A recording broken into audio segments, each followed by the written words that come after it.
नमस्कार। बिहार झारखंड की तमाम बड़ी खबरों के साथ मैं हूं कीर्ति तिवारी और खबरों में सबसे पहले बात करेंगे मंत्री सत्यानंद भोक्ता की। मंत्री सत्यानंद भोक्ता ने हजारीबाग के संत कोलंबस ग्राउंड में प्रवासी श्रमिकों से मिलकर उनके हालात को जाना। साथ ही नोडल अधिकारियों को निर्देश दिया कि मजदूरों को किसी भी तरह से कोई परेशानी ना हो, इसका ख्याल रखा जाए। मौके पर सभी उच्च पदाधिकारी, डीटीओ संतोष सिंह, श्रम आयुक्त मौजूद रहे। वहीं आईसीआईसीआई बैंक के ग्राहकों को चूना लगाने वाले 4 और अपराधी देवघर पुलिस के हत्थे चढ़े हैं। दरअसल कोरोना महामारी के दौरान तालाबंदी का फायदा उठाते हुए देवघर, दुमका, गिरिडीह में साइबर ठगों का गिरोह संताल परगना सहित पूरे देश भर में फैला हुआ है। इस बाबत आईसीआईसीआई बैंक के तमाम ब्रांच के ग्राहकों को अपने जाल में फंसाकर उनकी जमा पूंजी मिनटों में ही हड़प करने की नीति इनकी रही है। पुलिस कप्तान पीयूष पांडे के मुताबिक गिरफ्तार किए गए चारों अपराधियों में 2 सीएसपी ऑपरेटर शामिल हैं जो गिरिडीह जिले के रहने वाले हैं।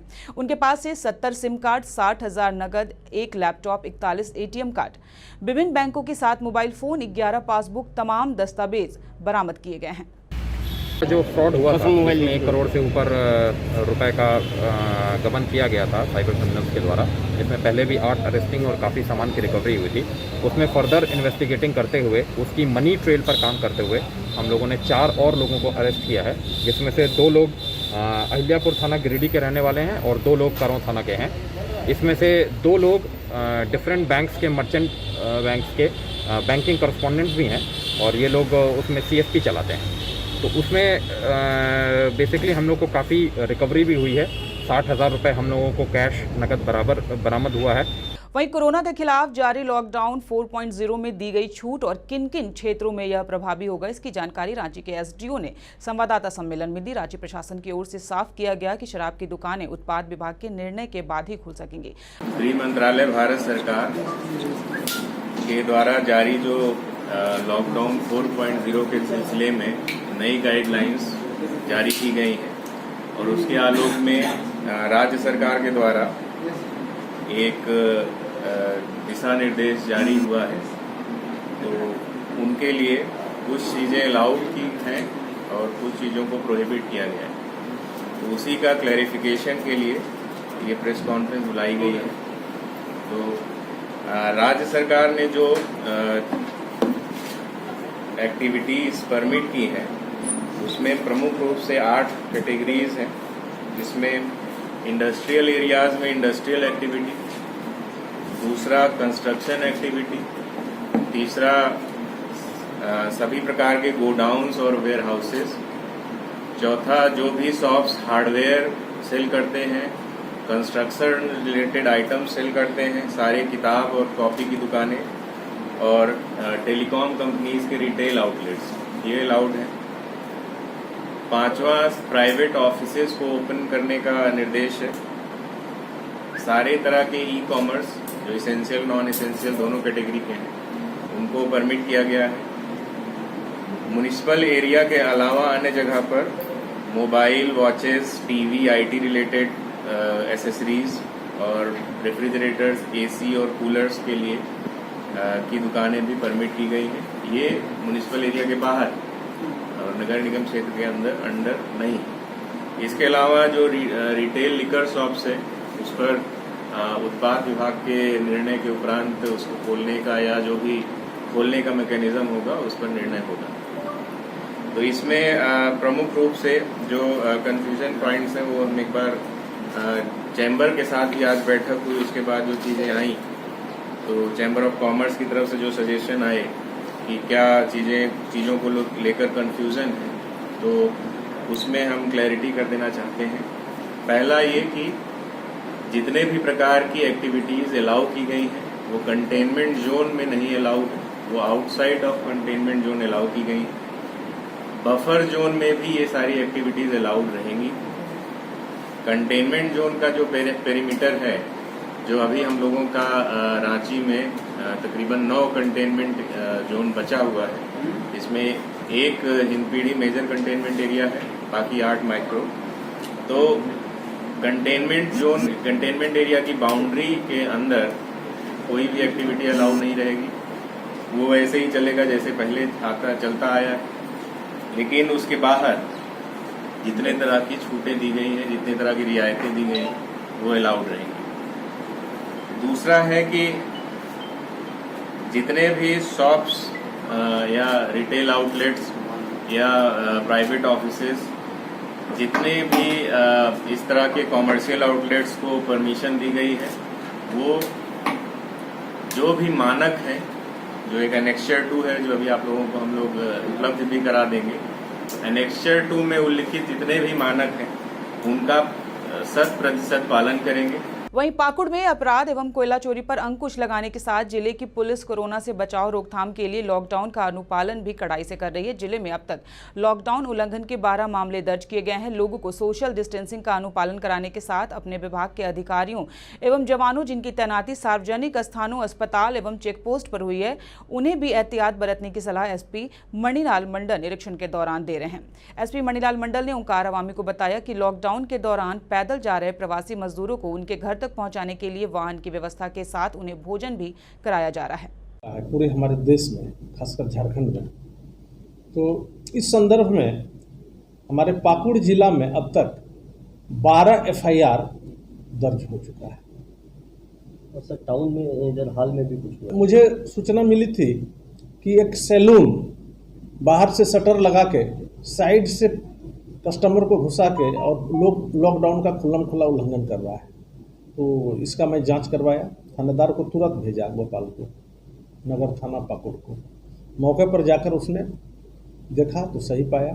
फिर हमने उसको बंद कराया दुकान को, और उसके जो संचालक हैं, बार्बर हैं, उस पर हम लोग लॉकडाउन का नगर थाना पाकुड़ में रुक करेंगे बिहार की खबरों की ओर। बिहार के डीजीपी ने लॉकडाउन 4 को लेकर प्रदेश प्रवासियों को आगाह किया है। डीजीपी ने कहा है कि 11 बजे से 4 बजे तक ही अपने जरूरत के सामानों की खरीदारी करने के लिए अपने घर से निकले और आसपास के दुकानों से ही जरूरी सामानों की खरीदारी करें। इसके साथ ही उन्होंने सोशल डिस्टेंसिंग का पालन करने की भी सलाह दी है। बिहार में लॉकडाउन के चौथे चरण में बहुत लोगों को कंफ्यूजन है, क्या है क्या नहीं है। मैं बता देता हूं, कहां छूट है, कहां कड़ाई, कहां है कर्फ्यू। भाई ये सबको जानना चाहिए कि लॉकडाउन के चौथे चरण में भी आम आदमी को उसी संयम और अनुशासन में रहना है जैसे आप पहले से रहते आए हैं। पहले के सारे आपके नियम मालूम है, वो सब नियम वैसे ही रहेंगे कि 4 चक्का में नहीं चलना है, मोटरसाइकिल पर 2 आदमी को नहीं चलना है, बिना पास के नहीं चलना है, वो सारे नियम हैं। लेकिन धीरे धीरे थोड़ी छूट दी गई है।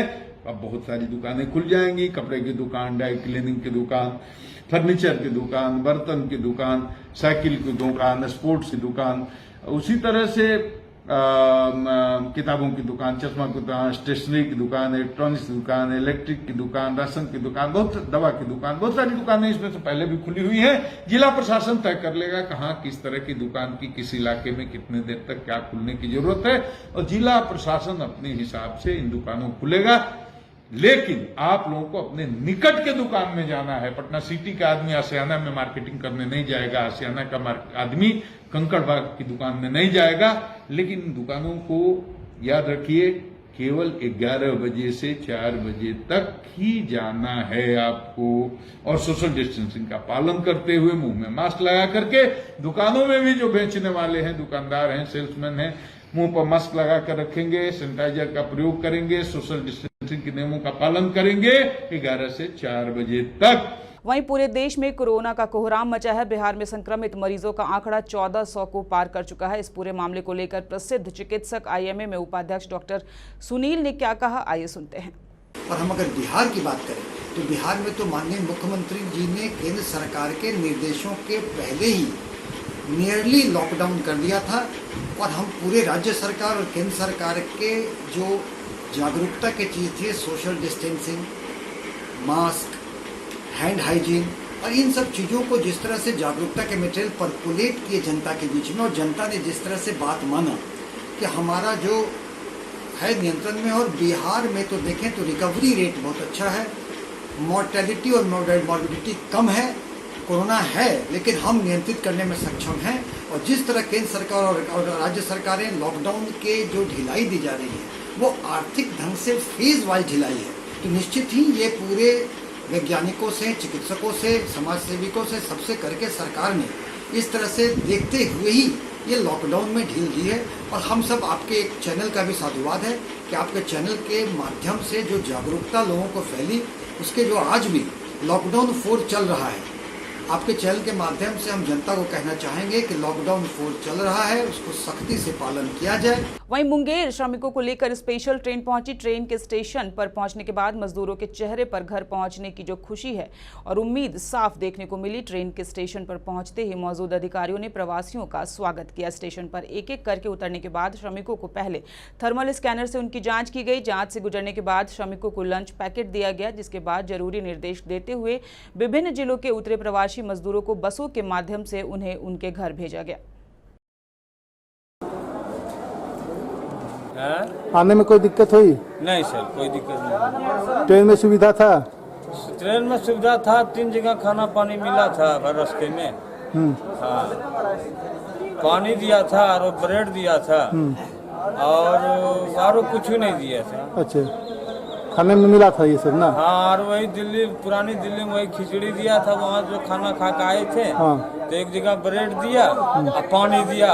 उसके बाद हम लोग को यहाँ आने की खुशी है ना? हाँ सर।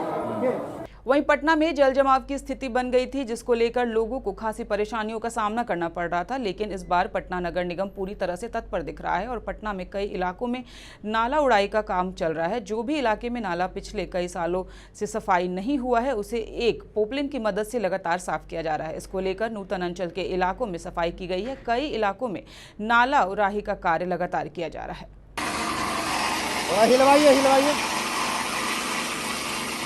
हम लोग इको पार्क के पास सरपेंटाइन नाला का पार्ट पे करवा रहे हैं। जो इको पार्क के अंदर जो जाता है, वहाँ रोड के नीचे जो पुलिया है वो बहुत दिनों से साफ़ नहीं हुआ है, उसमें बहुत ज़्यादा सिल्ट है। खुला नाला के बाद जो इको पार्क में कवर्ड नाला है, इस बीच वाले पुलिया को हम लोग साफ करा रहे हैं। रोड के नीचे के पार्ट को हम लोग नाला, खुले नाला का पानी रोक दिए हैं। इको पार्क में सम्प हाउस चल रहा है, हम अपने भी शटर मशीन से निकलवा रहे हैं। वहीं लंबे देशव्यापी लॉकडाउन की वजह से पठन पाठन बिल्कुल ध्वस्त हो चुका है। ऐसी स्थिति में यदि पुस्तक वितरण का आदेश आला अधिकारियों द्वारा सिर्फ एक निजी विद्यालय को मिलता है, तो अन्य विद्यालयों में खलबली मचना लाजमी है। वहीं एसोसिएशन के अधिकारी इसे पक्षपात की संज्ञा दे रहे हैं। निजी विद्यालय में पुस्तक वितरण पर मची इस बवाल के संबंध में जब बाढ़ एसडीएम सुमित कुमार से बात की गई, तो उन्होंने बताया कि जिस विद्यालय ने पुस्तक वितरण का आदेश मांगा उसे मिला है। असंतुष्ट विद्यालयों को भी वैसे ही आदेश मांग करनी चाहिए। पता चला है कि नॉर्थ डेम एकेडमी को डीएम साहब ने आदेश दिया है और वहाँ पुस्तक वितरण किया गया, गार्जियन को पुस्तक उपलब्ध कराया गया।